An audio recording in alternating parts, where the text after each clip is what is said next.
El 28 de febrero de 2025, el presidente ucraniano Volodymyr Zelensky ingresó a la Casa Blanca con el corazón lleno de esperanza. Un acuerdo sobre minerales estratégicos, un paso hacia la paz, una alianza sólida entre Estados Unidos y Ucrania. Creía que todo estaba al alcance de la mano.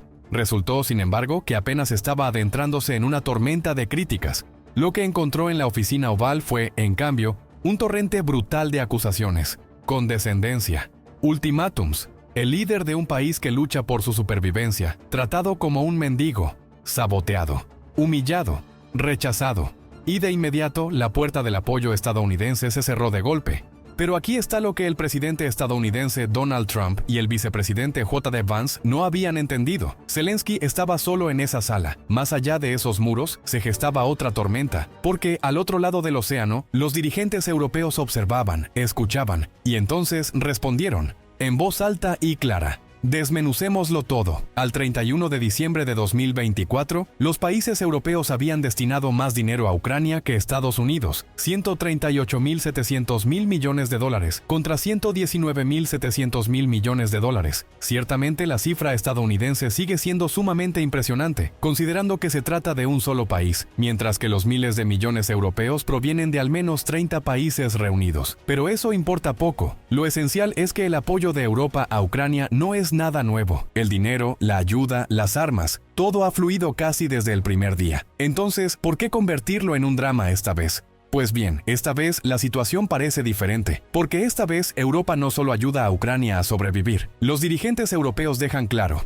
esta lucha también es la de ellos, y sus voces son más fuertes que nunca. Se acabó esperar a Washington, se acabó buscar obtener permiso al otro lado del Atlántico. Parece que finalmente han comprendido algo que cambia las reglas del juego. Europa se encuentra sola, y eso es todo lo que le queda a Ucrania. Algunos lo habían intuido mucho antes de que Trump pusiera un pie de nuevo en la Casa Blanca. Rumores, predicciones, advertencias. Todos decían que Europa debería tomar las riendas, que el apoyo estadounidense no duraría para siempre, pero después de esa reunión desastrosa en la oficina oval, incluso los más optimistas ya no podían negarlo. Por eso debemos examinar de cerca lo que ocurrió durante esa reunión. Para entender por qué la reacción de Europa fue tan resuelta, primero hay que comprender la realidad a la que se enfrentaba Zelensky en esa sala. No se trataba de un encuentro diplomático fallido. Era una señal de alarma, no solo para Ucrania, sino para toda Europa.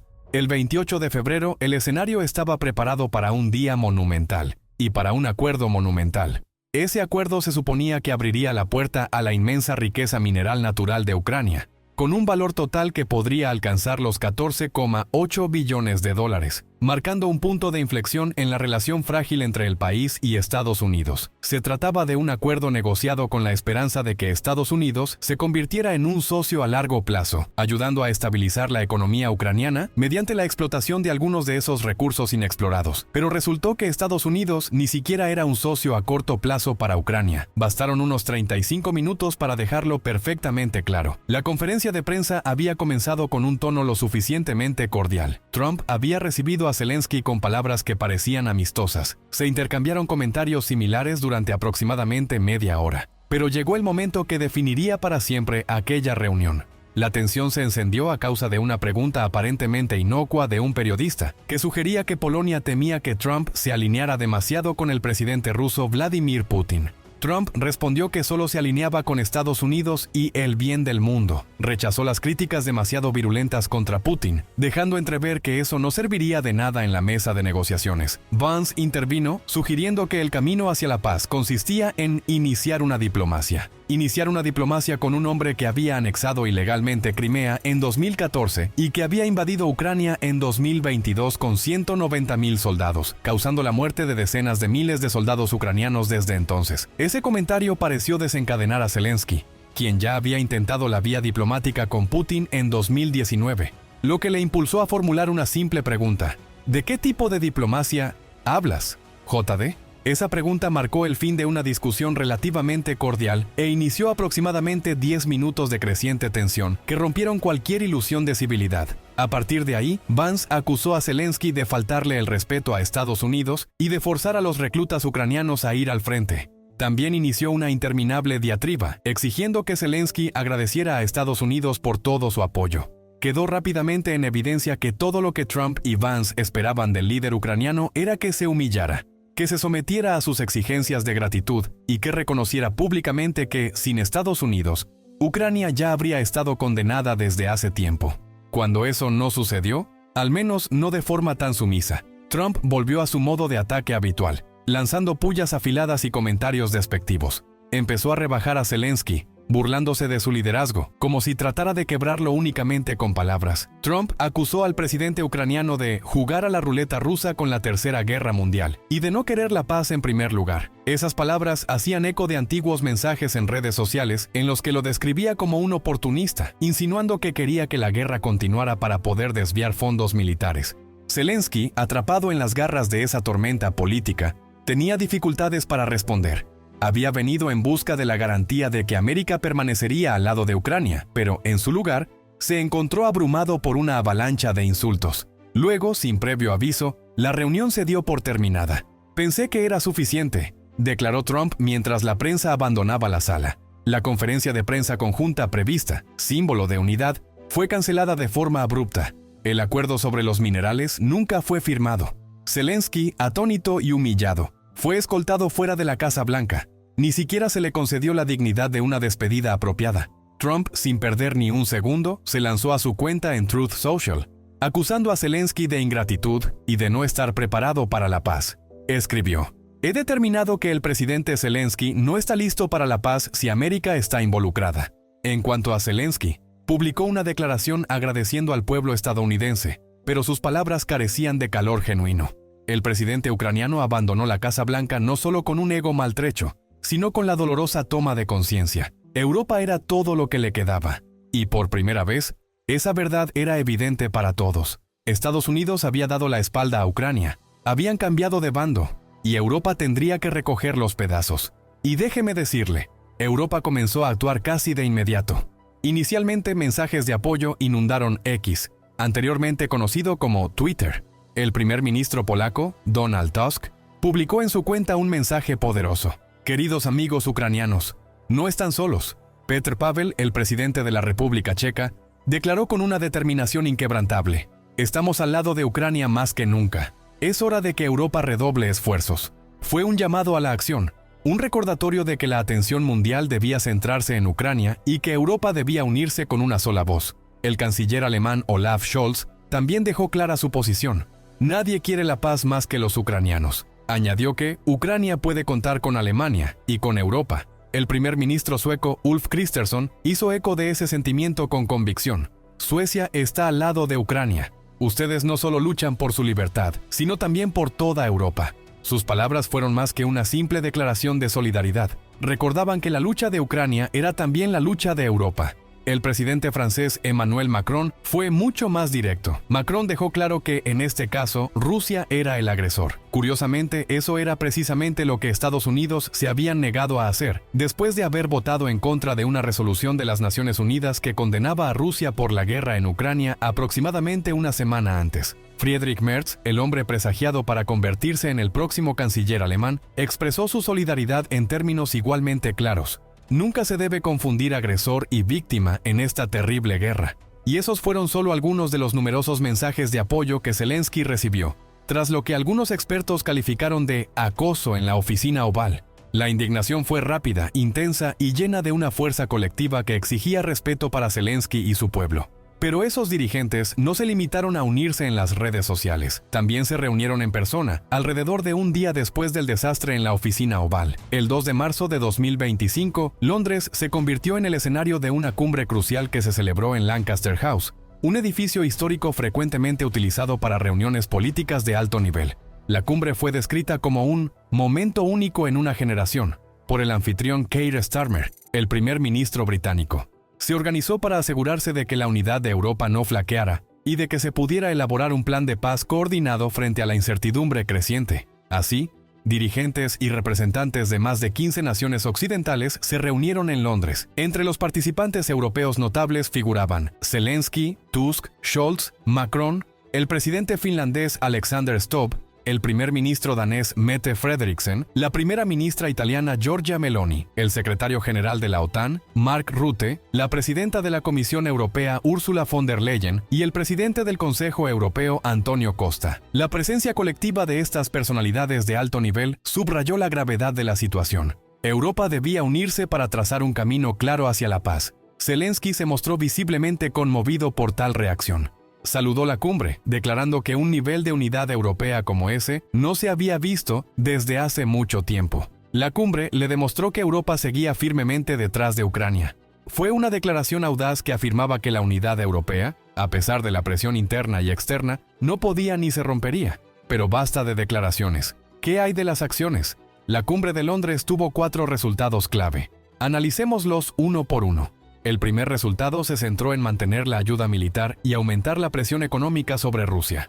Esta primera parte fue particularmente notable, ya que Trump iba a interrumpir toda la ayuda estadounidense a Ucrania el 4 de marzo, afectando así el $1 billón que ya había sido aprobado pero no entregado. Trump declaró de forma clara que no retomaría la ayuda mientras Ucrania no mostrara un compromiso más fuerte con las conversaciones de paz. Las implicaciones eran enormes. Sin esa ayuda, la defensa de Ucrania se vería gravemente comprometida. Después de todo, Estados Unidos era el principal donante de Ucrania, destinando más de $66.500 millones únicamente en ayuda militar. Pero seamos honestos, este gesto de Trump no fue para nada sorprendente. Europa se había preparado para ello desde hacía tiempo, o al menos para una cierta versión del mismo. Es precisamente por esta razón que los dirigentes europeos prometieron mantener la ayuda militar. Sabían que terminar con el apoyo solo animaría a Rusia y prepararía el terreno para una escalada brutal.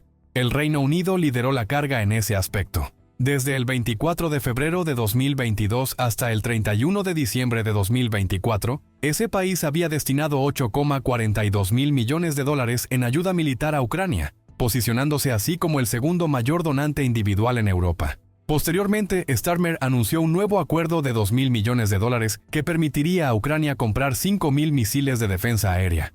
Si sigues la guerra ruso-ucraniana desde sus inicios, sabes que Zelensky imploraba prácticamente desde hace años la adquisición de más sistemas de defensa aérea. Estos 5.000 misiles de defensa aérea serán los Lightweight Multi-Role Missiles producidos por Thales, una empresa aeroespacial y de defensa. Se fabricarán en Belfast, en Irlanda del Norte, creando 200 empleos y apoyando 700 empleos existentes en el proceso. Pero la ayuda militar es solo una parte de la ecuación. La otra componente crítica, las sanciones. Con una economía rusa ya sacudida por la presión internacional, Starmer se comprometió a apretar aún más los tornillos económicos. El objetivo era hacer que la continuación del esfuerzo de guerra de Rusia fuera lo más dolorosa posible. Un elemento clave de esta estrategia era la idea de incautar los activos rusos congelados en los bancos occidentales. Aunque los dirigentes europeos aún estaban divididos sobre los detalles técnicos, Tusk se mantuvo firme. Abogó por la incautación total de los activos, argumentando que esto tocaría el corazón del sistema financiero ruso y obligaría a Putin a reconsiderar su invasión. Sin embargo, muchos dirigentes temían las posibles repercusiones en el sistema bancario y en la zona euro. A pesar de ello, el Reino Unido y Ucrania firmaron un acuerdo de préstamo revolucionario de $2,84 mil millones, respaldado por los mismos activos congelados provenientes de la riqueza soberana rusa. Fue una manera de garantizar que Ucrania pudiera seguir defendiéndose y responsabilizar a Rusia. Europa ya no se conformaba con palabras vacías, estaba pasando a la acción. El segundo resultado de la cumbre de Londres fue crucial. Cualquier acuerdo de paz duradero debía garantizar la soberanía y la seguridad de Ucrania, con la participación de Ucrania en todas las negociaciones de paz. ¿Por qué es tan importante este resultado? La respuesta reside en la identidad de Ucrania como nación y en las amenazas fundamentales a las que se enfrenta. No nos engañemos, la guerra de Rusia contra Ucrania constituye un verdadero asalto contra la misma existencia de Ucrania como Estado soberano. El objetivo de Putin es claro, quiere borrar a Ucrania del mapa y no simplemente controlar algunas partes de su territorio. El Kremlin ha presentado constantemente sus objetivos de guerra bajo los términos de desmilitarización y denazificación de Ucrania, lo que, una vez despojado de toda propaganda, significa quitar la independencia de Ucrania y de su gobierno. Todo esto hace que la soberanía de Ucrania sea innegociable. Ningún acuerdo de paz puede considerarse legítimo si no respeta el derecho de Ucrania a permanecer independiente, autónoma y segura dentro de sus fronteras reconocidas internacionalmente.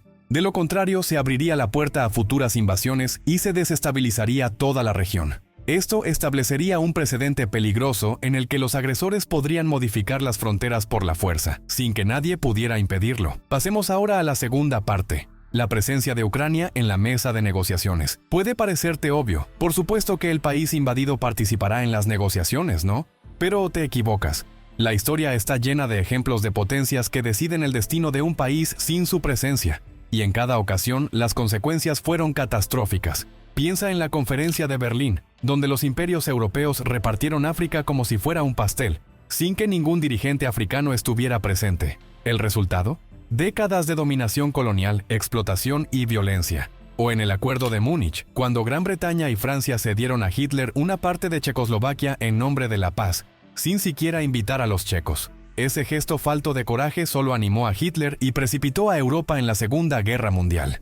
Luego está Yalta, donde Estados Unidos, Reino Unido y la Unión Soviética decidieron el futuro de Europa del Este sin, como habrás adivinado, la presencia de los europeos del Este. Stalin salió con el control de la mitad del continente y nació la Guerra Fría. Estos ejemplos no son simples anécdotas para Ucrania. Estados Unidos ya ha comenzado a empujar al país a ser solo una nota al pie de la historia en lugar de tener la pluma. Trump se comprometió en una simple llamada telefónica con Putin. Y los responsables estadounidenses lo hicieron en encuentros con los rusos en Arabia Saudita, sin la presencia de Ucrania ni de ningún otro país europeo.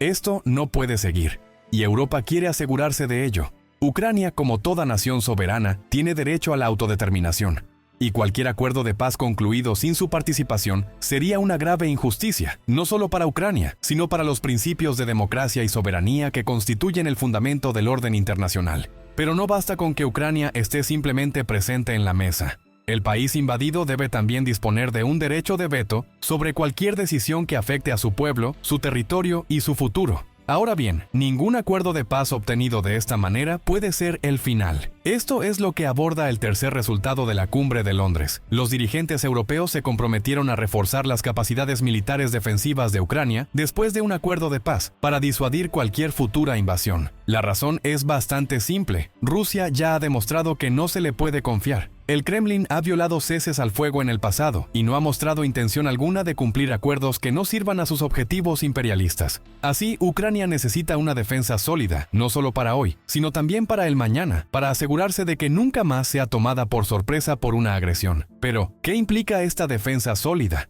Armas, por supuesto, y Europa ya está trabajando en ello. Sin embargo, esto también requiere tropas. Pensar que Rusia respetaría un acuerdo de paz sin robustos medios de disuasión militar es un deseo irreal. Por ello, el Reino Unido se comprometió a enviar tropas de mantenimiento de la paz a Ucrania para garantizar el cese del fuego. Otros países, como Suecia y Alemania, también han expresado su voluntad de proporcionar tropas para una fuerza de mantenimiento de la paz.